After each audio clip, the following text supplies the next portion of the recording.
नाज़रीन अस्सलाम वालेकुम। हम सरी जे इंटरव्यू हथ में तव्हां सभिनी खे भली कार। असांजी कोशिशि हूंदी आहे त असीं तव्हांखे नवनि महिमाननि सां मिलायूं, उन्हनि सां ॻाल्हि ॿोल करे तव्हांखे आगाही ॾियूं त दुनिया में छा पियो थिए ऐं कहिड़ा कहिड़ा मौक़ा आहिनि जिन मां मुख़्तलिफ़ माण्हू मुख़्तलिफ़ उमिरि जा माण्हू जेके आहिनि से फ़ाइदो हासिलु करे सघनि था।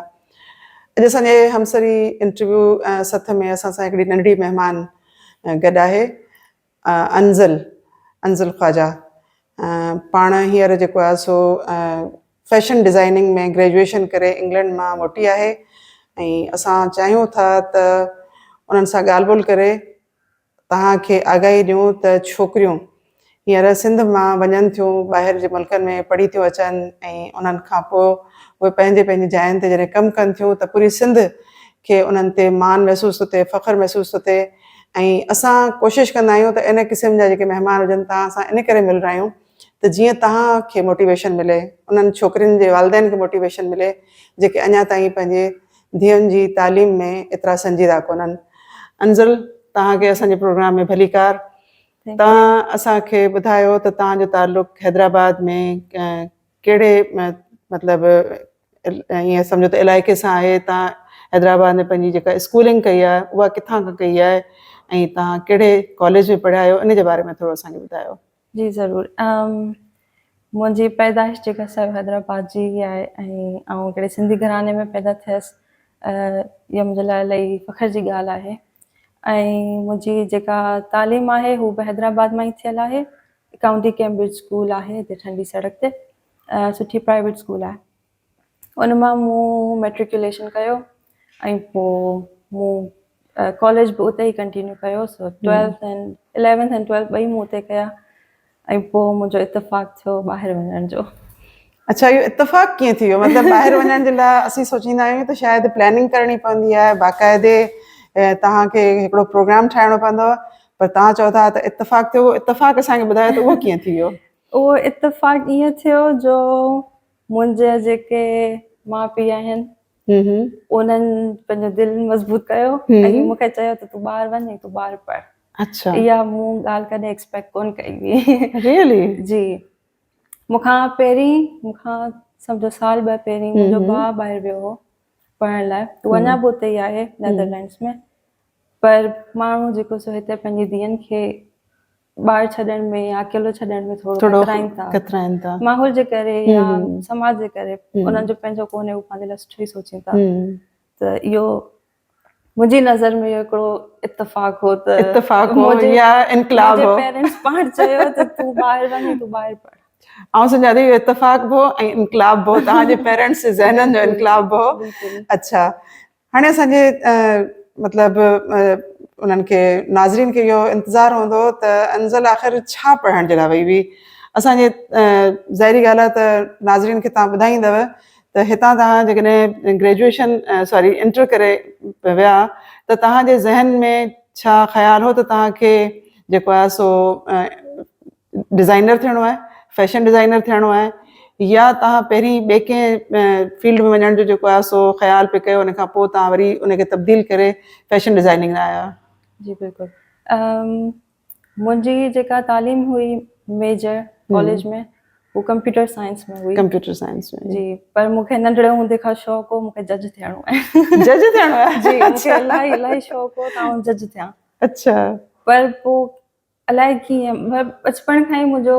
आर्ट्स में बि इलाही इंट्रस्ट हो। नंढड़े हूंदे खां cards, colouring books, sand art, कॾहिं नेल आर्ट ऐं एक्सपेरिमेंट कंदी रहियसि। त आख़िर मुंहिंजो रुझान जेको सो आर्ट्स में वधीक थियो ऐं फैशन डिज़ाइन में ख़ासि करे वधीक थियो छो जे मूंखे लॻो ही हिकिड़ी अहिड़ी इंडस्ट्री आहे जेका वधंदड़ आहे, ही वधंदी रहे पई, कपिड़नि जी ज़रूरत कॾहिं ख़तमु न थींदी ऐं हिन में माण्हू पंहिंजे पाण खे एक्सप्रेस करे सघे थो, पंहिंजे कल्चर खे एक्सप्रेस करे सघे थो। त इहो मूंखे हिकिड़ो सुठो मौक़ो ॾिसणु आयो। अच्छा, हाणे तव्हां उते जॾहिं विया त उते तव्हांजी एडमिशन थी, पोइ तव्हां महसूसु कयो त तव्हांखे जेको आहे सो पंहिंजे कल्चर खे जेको आहे सो आर्ट जे ज़रिए उन में इंडक्ट करे ऐं तव्हांखे कुझु ठाहिणु खपे, या इन जी मोटिवेशन तव्हांखे जेको आहे यूनिवर्सिटी में तव्हांजे जेको आहे टीचर्स जे थ्रू मिली, इन जे बारे में थोरो ॿुधायो। जॾहिं एजुकेशन हुते शुरू थी तॾहिं जेको सो हिकिड़ो नओं माहौल हो नवा माण्हू इंटरनेशनल अचनि था उते, त हू हिकिड़ो डिफरेंट एक्सपीरियंस हो। पर हुते जेको अचे थो हू पंहिंजे कल्चर सां, मूंखे ईअं थो लॻे माण्हू जॾहिं ॿाहिरि वञे थो पंहिंजे कल्चर खां परियां थिए थो, पोइ हुनखे इहे शयूं यादि थियूं अचनि, अच्छा। इलाही मिस था कनि। त सभु ईअं ई हिक ॿिए सां पंहिंजे कल्चर जे बारे में डिस्कस कंदा हुआ ऐं डिज़ाइन बि उन सां रिलेटेड कंदा हुआ। पहिरीं जेको सो पहिरियां 2 साल जेका हुआ उन में असांखे फ्रीडम हुई त असां सिखूं, भले असां कंहिं बि टॉपिक ते रिसर्च करियूं, कुझु बि ठाहियूं। पर फाइनल ईयर में जेको मुंहिंजी पंहिंजी बि ख़्वाहिश हुई त आउं पंहिंजे कल्चर खे थोरो रिप्रेज़ेंट करियां, छो जे सिंधी कल्चर इलाही माण्हुनि खे ख़बर न आहे ॿाहिरि मुल्कनि में। त मुंहिंजी इहो ई एम हो त आउं पंहिंजे कल्चर खे थोरो रिप्रेज़ेंट करियां ॿाहिरि मुल्क ते, इंटरनेशनल लेवल ते। ऐं मुंहिंजे टीचर्स बि जेको आहे हुननि असांखे टॉपिक्स ॾिना हुआ, उन मां हिकिड़ो टॉपिक हो त तव्हां भले पंहिंजे कल्चर जे बारे में लिखो या पंहिंजे कल्चर जे बारे में डिज़ाइनिंग करियो, रिसर्च करियो। त बसि मुंहिंजी जॾहिं मूंखे उहो ग्रीन कार्ड ॾिसणु अची वियो त पोइ मूं सोचियो त हा, पर पंहिंजी सिंधी सखावत अजरक खे थोरो प्रमोट कयो। अच्छा, जॾहिं तव्हां अजरक में डिज़ाइनिंग कई त उतां तव्हांजे जेके मतिलबु क्लासमेट्स हुआ, तव्हांजा जेके तव्हांजा टीचर्स हुआ, उन्हनि जा जेके आहिनि से तव्हांजे कल्चर खे ॾिसण खां पोइ, तव्हांजे अजरक जा डिज़ाइन्स ॾिसण खां पोइ छा एक्सप्रेशन्स हुआ, उन्हनि जा छा फीडबैक छा हो? उन्हनि खे तमामु पसंदि आयो। कलर अजरक जा जेके आहिनि, अजरक ठाहिण जो जेको प्रोसेस आहे, अजरक हुननि लाइ त हिकिड़ो कपिड़ो हिकिड़ो फैब्रिक आहे। पर जॾहिं मूं उन्हनि खे ॿुधायो त असां लाइ अजरक छा मायने रखे थी, उन्हनि खे इहा ॻाल्हि इलाही पसंदि आई। त पाकिस्तान में ऐं सिंध में ख़ासि तौर ते कम्यूनिटी आहे जेको अञा बि पंहिंजे 1000 साल पुराणे कल्चर सां एॾो जुड़ियल आहे। त इहा उन लाइ बि हिकिड़ी नई ऐं चई सघिजे त ताजुब जी ॻाल्हि हुई, छो जे ॿिया माण्हू जेके ॿाहिरि मुल्कनि जा आहिनि हू पंहिंजे कल्चर सां जुड़ियल त आहिनि, पर एतिरो जुड़ियल कोन्हनि जेतिरो सिंधी माण्हू पंहिंजे अजरक सां जुड़ियल आहिनि। त हू मुंहिंजे लाइ बि हिकिड़ी प्राइड जी हिकिड़ी एज़ाज़ हो, हिकिड़े क़िस्म फ़ख्र हो, फ़ख्र जी ॻाल्हि हुई त मूं जेको सो हिन शइ ते रोशनी आंदी ऐं पंहिंजे कल्चर ऐं पंहिंजी कम्यूनिटी खे रिप्रेज़ेंट कयो। अच्छा, तव्हां भला जॾहिं हाणे कमु कंदव प्रैक्टिकली त तव्हांजे ज़हन में छा ख़्यालु आहे त तव्हां अजरक खे कीअं फैशन में इन कंदा, जो उतां जो जेको माण्हू आहे, जेको यूरोपियन जेका वुमेन आहे या मैन आहिनि, उहे तव्हांजी जेका अजरक जी डिज़ाइन थियल शयूं आहिनि उन्हनि खे पाइनि, ऐं उन खां अलावा तव्हां पाकिस्तान में रहंदड़ माण्हुनि जे लाइ उनखे कीअं अजरक ऐं फैशन खे जेको आहे सो मतिलबु जीअं चइजे न त कल्चरल एंड फैशन में जेके शयूं आहिनि ॿ गॾु उन्हनि खे कीअं मर्ज कंदव जो तव्हांजो हिकिड़ो अलॻि सां जेका आहे अजरक तव्हांजी सुञाणप बणिजी वञे? इहो मुंहिंजे लाइ इलाही वॾो चैलेंज हो छो त मूंखे जेको सो कल्चर ऐं वेस्टर्न डिज़ाइनिंग में हिकिड़ो बैलेंस रखणु ज़रूरी हो। ऐं पंहिंजे कल्चर खे या वेस्टर्न डिज़ाइन ॿिन्ही खे ऐं जेको सो मूंखे उन्हनि ॿिन्ही खे इज़त ॾियणी हुई, मूंखे उन्हनि ॿिन्ही जी रिस्पेक्ट करणी हुई। त आउं ईअं नथे करे सघियमि त आउं अजरक खे एतिरो ट्रांसफॉर्म करे छॾियां जो या हुनजी सुञाणप ख़तमु थी वञे या हुनजी बिल्कुलु शक्ल बदिलजी वञे, ईअं न थिए। त मूं जेको सो टेक्नोलॉजी में वधीक पंहिंजो रुझान कयो ऐं मूं टेक्नोलॉजी जे ज़रिए अजरक जो ब्लू प्रिंट कढियो ऐं उनखे मूं पैटर्न्स जेके आहिनि अजरक जा उन्हनि खे मूं कंप्यूटर ते ठाहियो, सॉफ्टवेयर ते, ऑटोकैड ते ठाहियो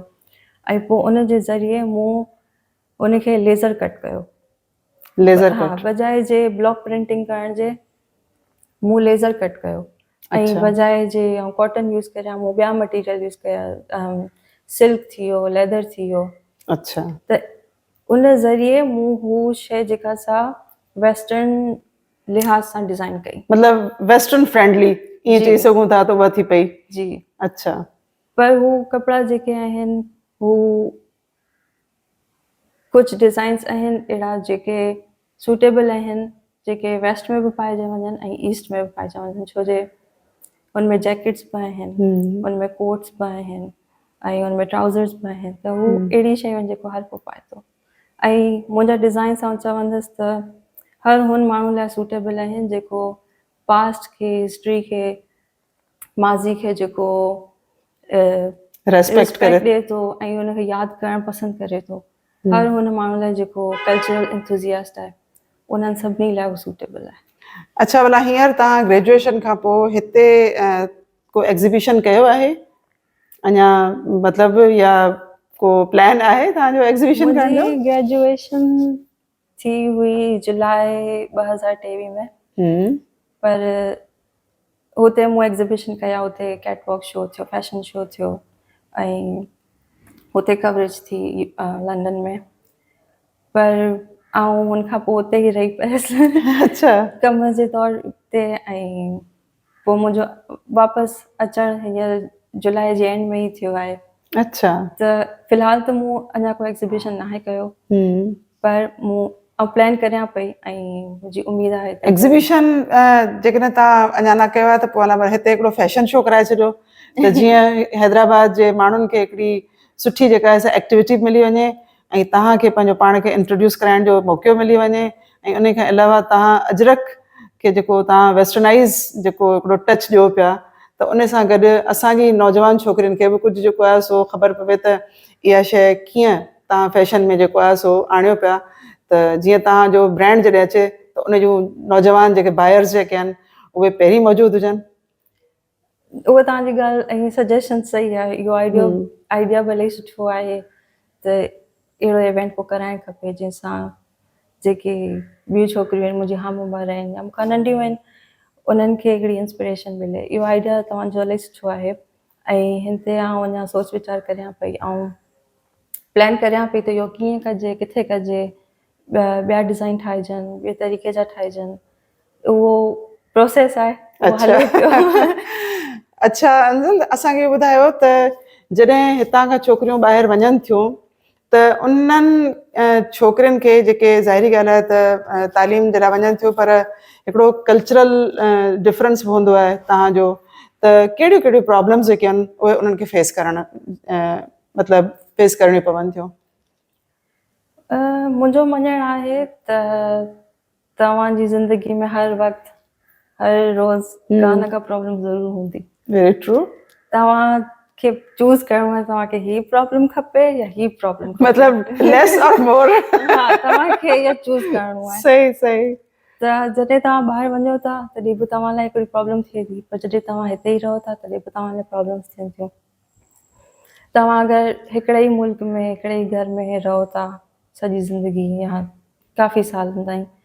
त तव्हांजो एक्सपोजर नथो थिए ॿाहिरि मुल्क सां या ॿाहिरि जी दुनिया सां पर तव्हां ॿाहिरि वञो था त पोइ यकदमि एक्सपोजर थियो वञे हाणे सभु बदिलजी वियो घर वारा कोन्हनि मुल्क उहो कोन्हे खाधा उहे कोन्हनि ट्रेडिशन उहा कोन्हे कल्चर कोन्हे मूं जेका सभु ॿी प्रॉब्लम चूज़ कई मूंखे सेकेंड वारी वधीक पसंदि आई प्रॉब्लम्स थियनि थियूं पर दुनिया में का अहिड़ी शइ कोन्हे जंहिंखे माण्हू हिमत करे फेस न करे सघे त थोरे टाइम खां पोइ आदत थी वञे थोरो माण्हू शुरू में वञे थो त अकेला ई महसूसु थिए थी माण्हू खे इलाही नंढो फील थिए थो इलाही वॾे शहर में अची पर उहो नॉर्मल आहे उहो हर कंहिंसां थींदो आहे ऐं थोरे टाइम खां पोइ जॾहिं तव्हां यूज़ टू थी ईंदा तव्हां बिज़ी थी ईंदा तव्हांखे आहिस्ते आहिस्ते कल्चर सम्झ में ईंदो तव्हांजा फ्रेंड्स ठहंदा उहो तव्हांखे हिकिड़ी शइ उहा फ्रीडम ॾिए थी ऐं हुनखां पोइ तव्हांखे जेका फ्रीडम महसूसु थींदी उहा तव्हांखे कंहिं बि शइ खे फेस करण जी हिमत ॾींदी ऐं तव्हां पोइ एॾा यूज़ टू थी वेंदा एॾो तव्हांखे मज़ो ईंदो जो हू टाइम केॾांहुं निकिरी वियो तव्हांखे ख़बर ई कोन पवंदी अच्छा तव्हां फैशन डिज़ाइनिंग में ग्रेजुएशन कई आहे पर मूंखे ईअं थो लॻे त तव्हां त तमामु जेको आहे सो हिकिड़ी ईअं इंटेलिजेंट छोकिरी आहियो ऐं तव्हांजे ॻाल्हाइण में मूंखे फिलोसॉफी नज़र पई अचे त छा तव्हांजो फिलोसॉफी में बि कॾहिं शौक़ु रहियो आहे छा फिलोसॉफी में मूंखे ईअं त शौक़ु कॾहिं न आहे रहियो मूंखे लॻे थो त शायदि मुंहिंजे ॿाहिरि वञण जे करे ई अॼु जेको आउं आहियां उहो आहियां मुंहिंजी जेका सोच आहे उहा इन करे ई आहे छो जे मूंखे ॿाहिरि वञण खां पोइ हिकिड़ो इलाही डिफरेंट एक्सपोजर मिलियो घर वारनि खां परे रहणु आसान कोन्हे हम्म ऐं उहो एक्सपोजर ई आहे जंहिंजे करे जेको शहूर आहे अॼु उहो मूंखे आहे। अच्छा, तव्हांजे वालदेन में तव्हांजे मथां सभिनी खां वधीक कॉन्फिडेंस कंहिं कयो, तव्हांजी मदर या फादर? इहो ॾुखियो सुवाल आहे। रज़ामंदी ॿिन्ही ॾेखारी ऐं ॿिन्ही मूंखे मूं ते भरोसो रखियो ऐं मूंखे कॉन्फिडेंस ॾिनो त आउं करे सघां थी। ॿिन्ही मुंहिंजी इक्वली मदद कई सेटल थियण में ॿाहिरि। पर मूंखे मुंहिंजे बाबा खां थोरो हो त हू छो जो हिकिड़ो हूंदो आहे धीअरूं जेको आहिनि उहे इलाही अटैच हूंदियूं आहिनि पंहिंजे बाबा सां, त हुननि जो राज़ी थियणु हिकिड़ो थोरो हो त थी वियो राज़ी। बल्कि हू पाण चवनि पिया तूं वञ। अच्छा, त ऐं चवंदे सपोर्ट ॿिन्ही जो हो, पर मूंखे हैरत वधीक पापा जी थी। अच्छा सो अच्छा, हिन असांजे प्रोग्राम जे ज़रिए तव्हां जेके छोकिरियूं आहिनि या जेके मदर्स आहिनि ऐं जिन जी धीअनि में इलाही सारो टैलेंट आहे, उहे बि ॿाहिरि वञी पढ़ी सघनि थियूं। हाणे तव्हांजे लाइ सॼी दुनिया जा दरवाज़ा जेके आहिनि से खुलियल आहिनि ऐं छोकिरियुनि खे जॾहिं अपॉर्चुनिटी का मिले थी त उहे पेरेंट्स सिर्फ़ु कंहिं ख़ौफ़ जे करे पंहिंजी धीउ खे जॾहिं ॿाहिरि नथा मोकिलीनि त उन्हनि पेरेंट्स खे जेको आहे सो हिकिड़ो मैसेज ॾियो त उहे पंहिंजी धीउ ते कीअं जेको आहे सो भरोसो करे उन्हनि खे ॿाहिरि मोकिले सघनि था। हिन में मुंहिंजो चवणु इहो ई आहे त धीअरूं जेके आहिनि हू पुटनि जी पढ़ाई त ज़रूरी आहे बेशक, मगर धीअरुनि जी पढ़ाई उन खां वधीक ज़रूरी आहे छो जे धीअरूं सॼी नसल खे एजुकेट कनि थियूं, त हुननि जी एजुकेशन तमामु घणी ज़रूरी आहे हिकिड़ी सॼी नसल लाइ। त जेके न्याणियूं आहिनि जंहिंखे शौक़ु आहे हू ॿाहिरि वञनि या ॿिए शहर वञी पढ़नि, वॾी यूनिवर्सिटी में पढ़नि या हू कंहिं फील्ड में इलाही इंट्रस्ट वठनि, जीअं फैशन डिज़ाइन थी वियो या को आर्ट्स थी वियो, त उन्हनि खे तव्हां इनकरेजमेंट ॾियो ऐं उन्हनि खे जेको सो तव्हां उन्हनि ते भरोसो रखो त हू पंहिंजो जेको तव्हांजो मान रखंदियूं ऐं तव्हांजो नालो रोशन कंदियूं। ऐं इन शइ सां धीअरुनि खे जेको सो अॻियां हली करे इलाही फ़ाइदो थिए थो, छो जो हुननि में हिकिड़ी हिमत अची थी वञे ऐं हुननि खे हिकिड़ो कॉन्फिडेंस अचे थो, हू ॿिए कंहिंजे सहारे नथियूं रहनि पोइ, मतिलबु हू पाण खे सेल्फ एम्पावर्ड जेको आहे महसूसु कनि थियूं। ऐं सभिनी खां वधीक मसइलो जेको आहे सो आहे ई ऐं सञा थी त सेल्फ एम्पावरमेंट जो, छो जो औरत खे जेकॾहिं पंहिंजो मुआशी ज़रियो आहे ऐं हू जेकॾहिं कंहिं हुनर सां पंहिंजी तालीम सां दुनिया में ताक़तवर थिए थी त उन जा सभु मसइला हल थी वेंदा आहिनि। हाणे इते ई वरी साॻी जाइ ते असांखे हिकिड़ो मैसेज छोकिरियुनि खे बि ॾियणो आहे, त तव्हां उन्हनि नियाणियुनि खे हिकिड़ो मैसेज ॾींदा जॾहिं उहे वञनि थियूं ॿाहिरि या उन्हनि जा माइट उन्हनि ते एतबार कनि था त उन्हनि जे कुलनि ते बि हिकिड़ी ज़िमेदारी जेका सा अची थी वञे, त उहा ज़िमेदारी उन्हनि खे कीअं निभाइणु खपे जीअं तव्हां निभाया आहियो? उहो जॾहिं तव्हांखे पंहिंजो शौक़ु हूंदो ऐं जॾहिं तव्हांखे हिकिड़ी ज़िमेदारी महसूसु थींदी त तव्हां पाण ई हिकिड़ो रिस्पॉन्सिबल थींदा, छो जो तव्हांखे ख़बर आहे त तव्हांखे हिते अचण में इलाही महिनत लॻी आहे, इलाही सालनि जी, नंढड़े हूंदे खां तव्हां पढ़ो पिया तॾहिं अॼु वञी हिते पहुता आहियो। तव्हां उहा महिनत राय कंदा वञण ॾियो, तव्हां उनखे पंहिंजी तालीम में अञा इज़ाफ़ो करियो, जेके नई अपॉर्चुनिटीज़ अचनि थियूं उन्हनि खे वेलकम करियो, नए माण्हुनि सां मिलो, उन्हनि जा कल्चर सम्झो, उन्हनि माण्हुनि खे सम्झो, उन्हनि सां जेको सो तव्हां प्रोडक्टिव ॻाल्हियूं जेके आहिनि उहे करियो, तव्हां ॿियनि खां जेको सो फाइनेंस सिखो, बिज़नेस सिखो, कीअं कजे छा कजे, ऐं कॾहिं बि ज़िंदगी जे कंहिं बि लेवल ते अची करे कंहिं बि स्टेज ते अची करे तव्हां सवाल करण खां न कतरायो, को बि सवाल न करिजे, कतरायो न। इहा तव्हां तमामु अहम ॻाल्हि कई आहे। असांजे मुआशिरे में नाज़रीन सवाल पुछण ते जेको आहे सो एतिराज़ कया वेंदा आहिनि ऐं अंज़ल चवे थी त सवाल करण खां कॾहिं न घबरायो। चवंदा आहिनि त जवाबु अहम कोन हूंदो आहे, सवालु अहम हूंदो आहे, छो जो सवाल जॾहिं तव्हां उथारींदा त उन्हनि जा जवाब ॻोल्हिया वेंदा, पर जेकॾहिं तव्हां सवाल ई कोन पुछंदा त तव्हांखे ॼाण ऐं शऊर कॾहिं बि तव्हांखे नथो मिली सघे। सो अंज़ल असां सां गॾु अॼु पंहिंजो क़ीमती वक़्तु कढी असांखे हिकिड़ो नंढिड़ो पंहिंजो इंटरव्यू ॾिनो आहे ऐं इन मां असां महसूसु कयूं था त छोकिरियूं जॾहिं असांजे घरनि खां ॿाहिरि थोरो परे वञनि थियूं त उन्हनि में अंदरि कॉन्फिडेंस बि अचे थो, उन्हनि जे अंदरि शऊर बि अचे थो ऐं उन्हनि खे दुनिया खे सम्झण जो मौक़ो मिले थो। उमेदु आहे त तव्हांखे अॼु जो ही इंटरव्यू नंढिड़ो अंज़ल ख्वाजा सां तव्हांखे पसंदि आयो हूंदो ऐं तव्हांखे जेकॾहिं इंटरव्यू पसंदि आयो हुजे त महिरबानी करे पंहिंजा कमेंट ज़रूरु ॾींदा, कमेंट बि कंदा ऐं जेकॾहिं तव्हां असांजो हमसरी चैनल अञा ताईं सब्सक्राइब न कयो आहे त सब्सक्राइब ज़रूरु कंदा। अल्लाह वाहे।